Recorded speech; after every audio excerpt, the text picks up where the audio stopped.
हम सिस्टम को अपने काम के लिए ऑन करते हैं और हमारा काम फाइल्स के साथ होता है, फाइल्स को मैनिपुलेट करते हैं। जबकि फाइल्स सिस्टम में डिफरेंट डायरेक्टरीज में पड़ी हुई होते हैं, उनको हमने सर्च करना होता है और उनसे हमें अपने मकसद का काम लेना होता है।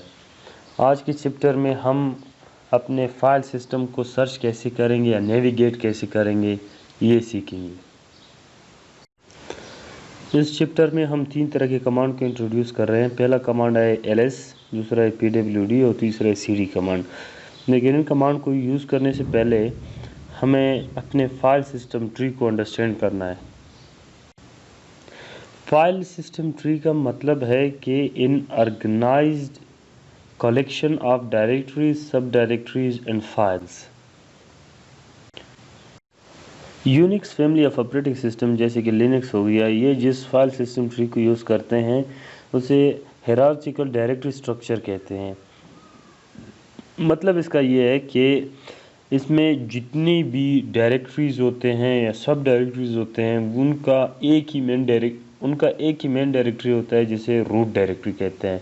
मींस के सारी डायरेक्टरीज इसी एक रूट डायरेक्टरी से निकले हुए होते हैं। जैसे कि प्लांट में रूट से सारा पौधा निकला हुआ होता है, ऐसे सारे directories Unix family of operating system के फाइल सिस्टम ट्री में रूट डायरेक्टरी से निकले हुए होते हैं।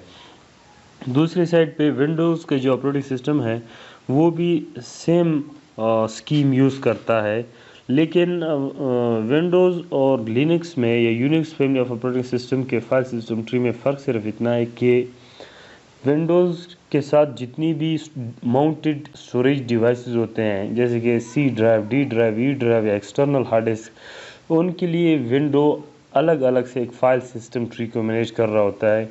इसका मतलब ये है कि हर एक ड्राइव के लिए अलग सा एक रूट डायरेक्टरी होता है, लेकिन लिनक्स में या Unix family of operating system में ऐसा नहीं होता।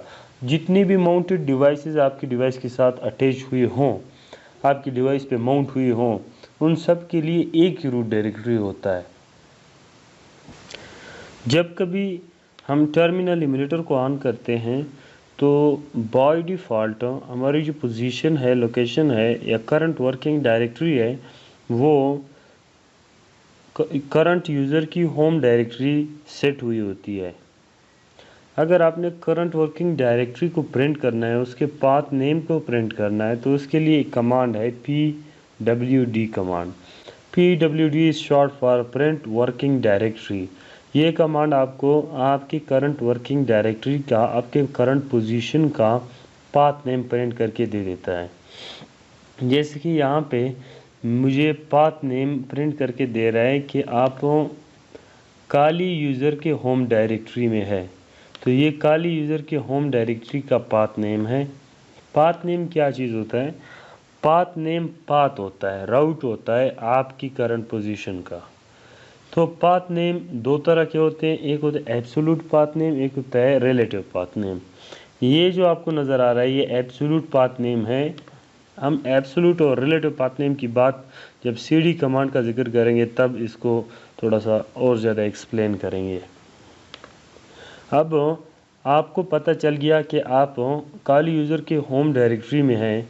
अब अगर आपने होम डायरेक्टरी की कंटेंट को लिस्ट करना हो या देखना हो कि होम डायरेक्टरी में है क्या क्या, तो उसके लिए एक कमांड यूज़ होता है ls कमांड। ls कमांड आपको आपकी करंट वर्किंग डायरेक्टरी का या आपकी डिज़ायर्ड डायरेक्टरी के कंटेंट को लिस्ट करके दे देता है। ls is short for list. तो ये देखिए ls ने यहाँ पे मुझे काली के होम डायरेक्टरी के कंटेंट को लिस्ट करके दे दिया। ये सब डायरेक्टरीज हैं जो कि काली के होम डायरेक्टरी में हैं। अब यहाँ से अगर आप चाहते हैं कि आप किसी दूसरी डायरेक्टरी में मूव करें तो मूव करने के लिए cd कमांड यूज़ होता है। cd is short for change directory. लेकिन cd कमांड जो है वो आपसे आप जिस डायरेक्टरी में जाना चाहते हैं उसी डायरेक्टरी का पाथ नेम मांगता है। उसी पाथ नेम को यूज़ करके cd कमांड आपको वहाँ पे शिफ्ट कर देता है। तो पाथ नेम जैसे कि मैंने बताया कि ये रूट होता है आपके डेस्टिनेशन का। तो फॉर एग्ज़ाम्पल अगर मैंने सेम डायरेक्टरी में जो कि मेरा होम डायरेक्टरी है, होम डायरेक्टरी में अंदर एक सब डायरेक्टरी है डॉक्यूमेंट। अगर डॉक्यूमेंट के सब डायरेक्टरी में मैंने मूव करना है तो उसके लिए मैं क्या करूँगा, डॉक्यूमेंट का पाथ दूंगा, डॉक्यूमेंट सब डायरेक्टरी का पाथ नेम दूंगा। तो पाथ नेम दो तरह के होते हैं, या रिलेटिव पाथ नेम आप दोगे या एब्सोल्यूट पाथ नेम आप दोगे। यहाँ पे मैं रिलेटिव पाथ नेम को यूज़ कर रहा हूँ, ./डॉक्यूमेंट। ये देखें मेरी जो पोजीशन है वो होम के सब डायरेक्टरी डॉक्यूमेंट्स को चेंज हो गई है। अगर मैं अपनी PWD करूँ, प्रिंट वर्किंग डायरेक्टरी करूँ, तो मेरी जो करंट पोजीशन है वो डॉक्यूमेंट्स को चेंज हो गई है। यहाँ पे जो स्कीम मैंने यूज़ किया है पाथ नेम के लिए, वो मैंने रिलेटिव पाथ नेम यूज़ किया है। रिलेटिव पाथ नेम वो पाथ नेम होता है जिसके आगे आप डॉट या डबल डॉट यूज़ करते हैं। ठीक है, ये स्पेशल सिंबल्स है, डॉट या डबल डॉट। सिंगल डॉट आप यूज़ कर रहे हो तो इसका मतलब यह है कि आप करंट वर्किंग डायरेक्टरी में ही किसी डायरेक्टरी में जाना चाहते हैं। अगर आप डबल डॉट यूज़ कर रहे हो तो इसका मतलब ये है कि आप करंट वर्किंग डायरेक्टरी का जो पेरेंट डायरेक्टरी है उसमें जाना चाहते हो, मतलब एक डायरेक्टरी बाद आप जाना चाहते हो। यहाँ पे अगर मैं डॉक्यूमेंट्स में हूँ, अगर मैं CD डबल डॉट करूँ तो इसका मतलब ये है कि मैं डॉक्यूमेंट से, जो कि मेरी करंट वर्किंग डायरेक्टरी है, इससे मैं एक स्टेप बैक इस डॉक्यूमेंट से एक स्टेप बैक काली जो डायरेक्टरी है जो कि डॉक्यूमेंट की पेरेंट डायरेक्टरी है उसमें जाना चाहता हूँ। अगर मैं CD डबल डॉट करूँ तो ये देखो मेरी करंट पोजीशन जो है वो काली कुछ चेंज हो गई है। अगर मैं PWD करूँ तो आपको पता चल जाएगा। ये देखें मेरी पोजीशन जो है वो अब काली कुछ चेंज हो गई है। ये तो थी रिलेटिव पाथ नेम की बात। अब एक और स्कीम है एब्सोल्यूट पाथ नेम की।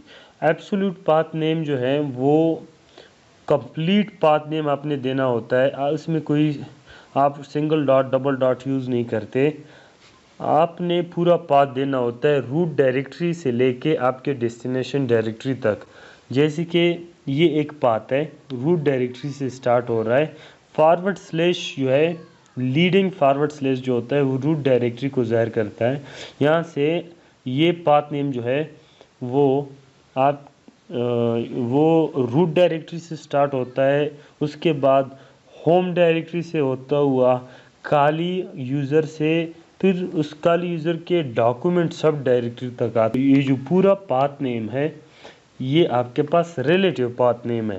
आपके जहन में ये बात होनी चाहिए, रूट डायरेक्टरी से जो भी पाथ स्टार्ट होता है वो आपके पास रिलेटिव पाथ नेम होता है, और डॉट या सिंगल डॉट या रूट डायरेक्टरी के अलावा, मतलब फॉरवर्ड स्लैश के अलावा जो पाथ आपके साथ स्टार्ट होता है वो आपका रिलेटिव पाथ होता है, रिलेटिव पाथ नेम होता है।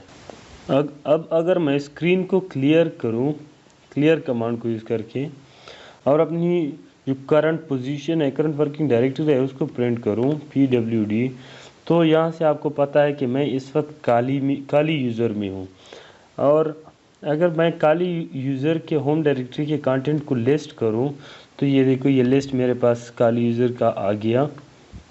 अब मैं यहाँ पे दोनों तरीक़ों को यूज़ करना चाहूँगा डाउनलोड सब डायरेक्टरी में जाने के लिए, एक रिलेटिव पाथ नेम के तरीके को, एक एब्सोल्यूट पाथ नेम के तरीके को। तो रिलेटिव पाथ नेम के तरीके को पहले यूज़ करते हैं। रिलेटिव पाथ नेम का तरीका जो है वो डॉट और डबल डॉट के साथ काम करता है, या इसके अलावा भी काम करता है, लेकिन रूट डायरेक्टरी का जो लीडिंग फॉरवर्ड स्लैश होता है उसके साथ नहीं।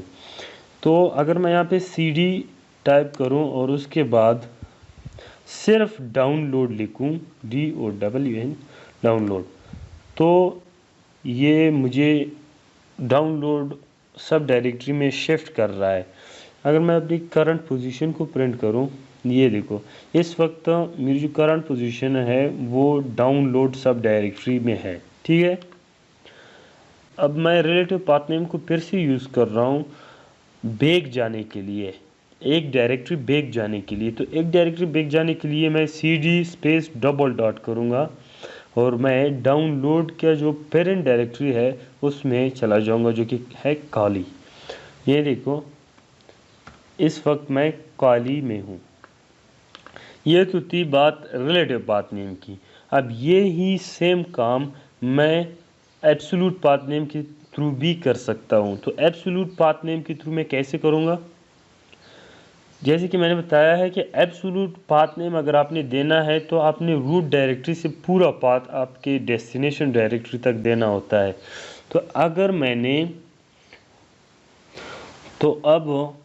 अगर मैं डाउनलोड के सब डायरेक्टरी में एब्सोल्यूट पाथ नेम को यूज़ करके जाना चाहूँ, एब्सोल्यूट पाथ नेम के थ्रू जाना चाहूँ, तो मैं ऐसे जाऊँगा। मैं cd टाइप करूँगा, cd स्पेस फॉरवर्ड स्लैश, उसके बाद होम, उसके बाद फिर फॉरवर्ड स्लैश, फिर काली, उसके बाद फिर फॉरवर्ड स्लैश, फिर डाउनलोड, फिर एंटर। ये देखिए मेरी जो पोजीशन है, करंट पोजीशन, वो अब डाउनलोड को चेंज हो गई है, डाउनलोड सब डायरेक्टरी को चेंज हो गई है। ठीक है, उम्मीद करता हूँ आपको समझ आ रही होगी। अब मैं एब्सोल्यूट पाथ नेम के थ्रू एक डायरेक्टरी या किसी दूसरी डायरेक्टरी में बैक भी जा सकता हूँ। अगर मैं फिर से काली में आना चाहूँ, मतलब डाउनलोड्स का जो सब डायरेक्टरी है, जो मेरी करंट वर्किंग डायरेक्टरी है, उससे फिर बैक जाना चाहूँ एब्सोल्यूट पाथ नेम के थ्रू, तो मैं जा सकता हूँ। मैं क्या करूँगा, cd, उसके बाद root directory forward slash home, फिर उसके बाद काली। ये देखें इस वक्त मैं काली के होम डायरेक्टरी में हूँ। तो ये तो थी एब्सोल्यूट और रिलेटिव पाथ नेम की बात। एक और बात जो मैं बताना चाहता हूँ कि जो कीबोर्ड का टैब बटन है ये ऑटो कंप्लीशन के लिए है। मतलब आपने कोई लफ्ज़ आधा लिख दिया है, तो यहाँ से आपने टैब प्रेस कर दिया, तो आधा जो लफ्ज़ रहता है वो आपको टैब की जो है, टैब ये आपको पूरा करके दे देता है। जैसे कि यहाँ पे मैं लिख रहा हूँ DOW, अब आगे का लफ्ज़ मैं नहीं लिख रहा हूँ, मैं टैब प्रेस कर रहा हूँ, ये ऑटो कंप्लीट हो गया। ठीक है, तो आप टैब को यूज़ करके ऑटो कंप्लीशन कर सकते हैं। अब यहाँ पे क्वेश्चन ये भी अराइज होता है कि हमने तो एक ही काम को करने के दो तरीके पढ़ लिए हैं, अब कौन सा वाला तरीका ज़्यादा एफिशिएंट और बेहतर रहेगा यूज़ करने के लिए? तो बेहतर सबसे ज़्यादा वही तरीका है जो कि आपसे टाइपिंग में कम वक्त ले। मतलब एब्सोल्यूट पाथ नेम के बजाय आप रिलेटिव पाथ नेम यूज़ करो तो बेहतर है, क्योंकि रिलेटिव पाथ नेम यूज़ करना आपसे ज़्यादा टाइम नहीं लेता।